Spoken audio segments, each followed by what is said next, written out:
Good morning all of you. आज की class में आप सभी का स्वागत है।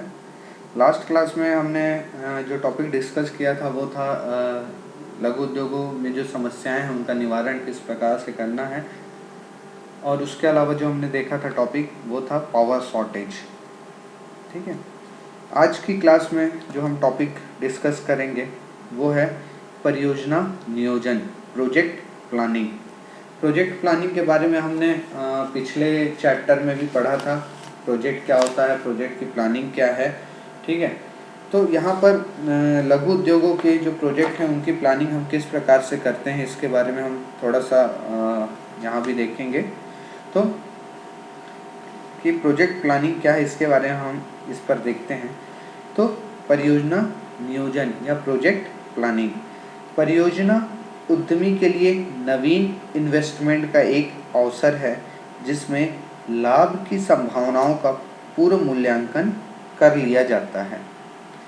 यदि परियोजना से प्राप्त होने वाली आय का अनुमान उसकी संभावित लागत से अधिक होता है तो निश्चय ही ऐसी लाभप्रद परियोजना पर कार्य करने का निर्णय लिया जा सकता है।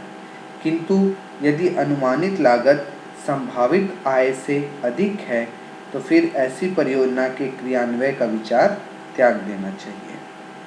ठीक है, मतलब यहाँ पे क्या कह रहे हैं कि जो कोई भी प्रोजेक्ट होता है, जो परियोजना होती है, वो किसी भी उद्योग के लिए एक न्यूली इन्वेस्टमेंट का अपॉर्चुनिटी होता है।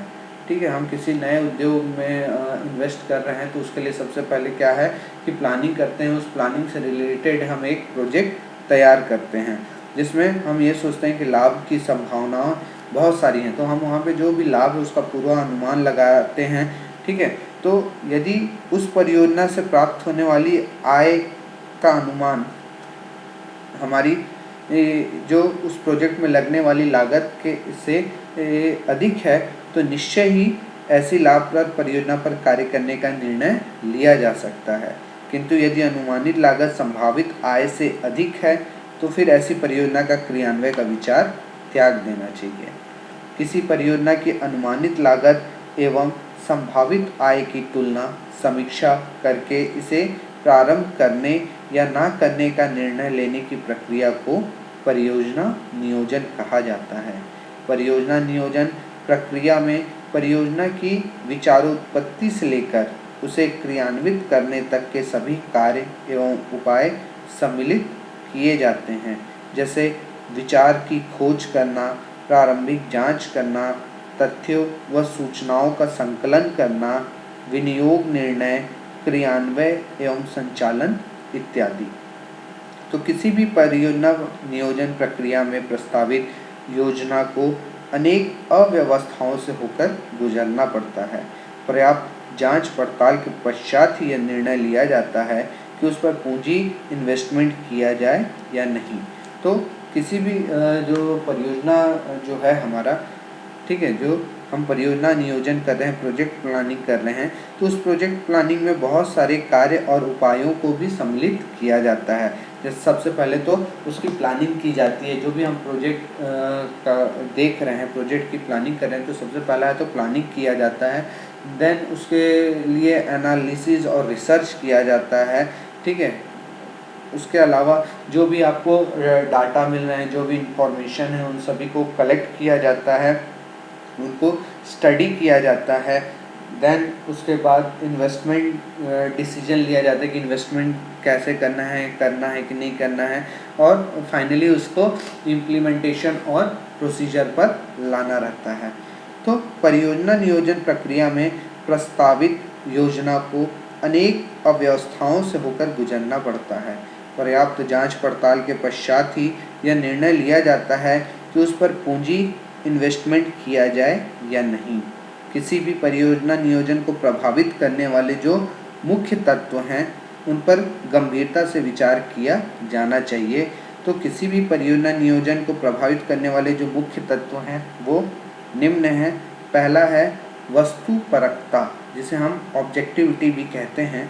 तो वस्तुपरकता जो है वो किसी भी परियोजना के लिए लगाए गए अनुमान वास्तविक तथ्यों, सूचनाओं और वैज्ञानिक विश्लेषण पर आधारित होना चाहिए, न कि कल्पनाओं या भावनाओं पर।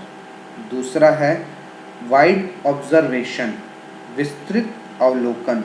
तो किसी भी परियोजना से संबंधित विभिन्न तथ्यों और सूचनाओं की वास्तविक तथ्यपरक जानकारी प्राप्त करने के लिए विस्तृत अवलोकन किया जाना आवश्यक होता है। तीसरा है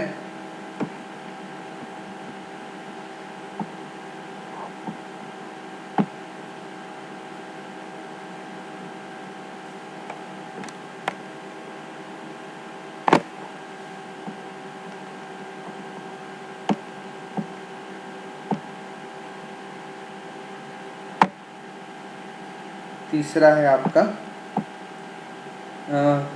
व्यवहार्यता आकलन, फिजिबिलिटी असेसमेंट।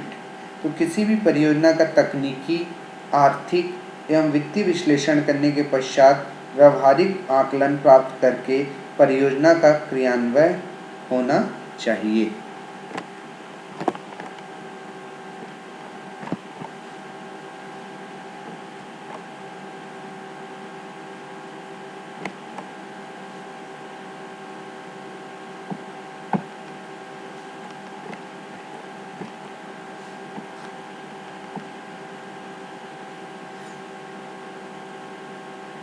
नेक्स्ट है पर्याप्त वित्तीय व्यवस्था, एडिक्वेट फाइनेंशियल।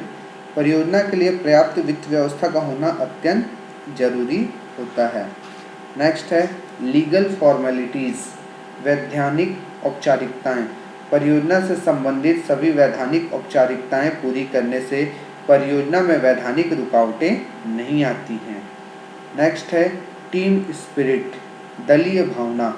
परियोजना के निर्माण व उसके संचालन हेतु लगने वाले विभिन्न लोगों तथा तकनीशियों, वित्त विशेषज्ञों, कर्मचारियों व कुशल कारीगरों के बीच समन्वय स्थापित करने हेतु उनमें दलीय भावना या टीम स्पिरिट का विकास जरूर किया जाना चाहिए। नेक्स्ट है सोशल यूटिलिटी, सामाजिक उपयोगिता। तो किसी भी परियोजना के तकनीकी, आर्थिक व वित्तीय दृष्टि से व्यवहारिक होने के साथ साथ सामाजिक दृष्टि से भी उपयोगी होना चाहिए। राष्ट्र की सामाजिक व आर्थिक संरचना के अनुसार परियोजना चयन करने से उसकी सफलता की संभावनाएं बढ़ जाती हैं। नेक्स्ट है एनालिसिस ऑफ रिस्क, जोखिमों का विश्लेषण। परियोजना की स्थापना से लेकर उसके संचालन में आने वाली परेशानियों व जोखिमों की पूर्व जानकारी तथा उनसे बचने के उपायों की जानकारी भी प्राप्त कर लेनी चाहिए। नेक्स्ट है एक्शन प्लान, कार्य योजना।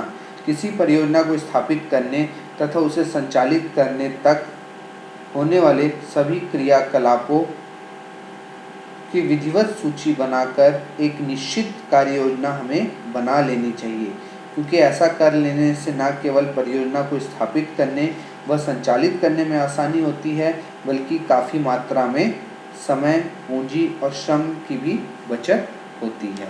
तो हमने जो अभी टॉपिक देखा वो था परियोजना नियोजन क्या होता है, प्रोजेक्ट प्लानिंग क्या है, और किसी भी प्रोजेक्ट प्लानिंग को जो अफेक्ट करते हैं, ठीक है, वो कौन कौन से एलिमेंट है। तो यहाँ पर मैंने आपको 9 प्रकार की चीज़ों के बारे में बताया, तत्व बताया, एलिमेंट्स जो किसी भी हमारे प्रोजेक्ट प्लानिंग को अफेक्टेड करते हैं। पहला है ऑब्जेक्टिविटी, दूसरा है वाइड ऑब्जर्वेशन, तीसरा है फिजिबिलिटी असेसमेंट, चौथा है एडिक्वेट फाइनेंसिंग, पांचवा है लीगल फॉर्मेलिटीज़, नेक्स्ट है team spirit, then social utility, then analysis of risk and last action plan. तो ये सारी जो चीज़ें हैं किसी भी प्रोजेक्ट प्लानिंग को बहुत ज़्यादा प्रभावित कर सकती हैं। होप सो आपको आज की क्लास समझ में आई होगी। आज की क्लास यहीं पे हम समाप्त करते हैं। Thank you so much.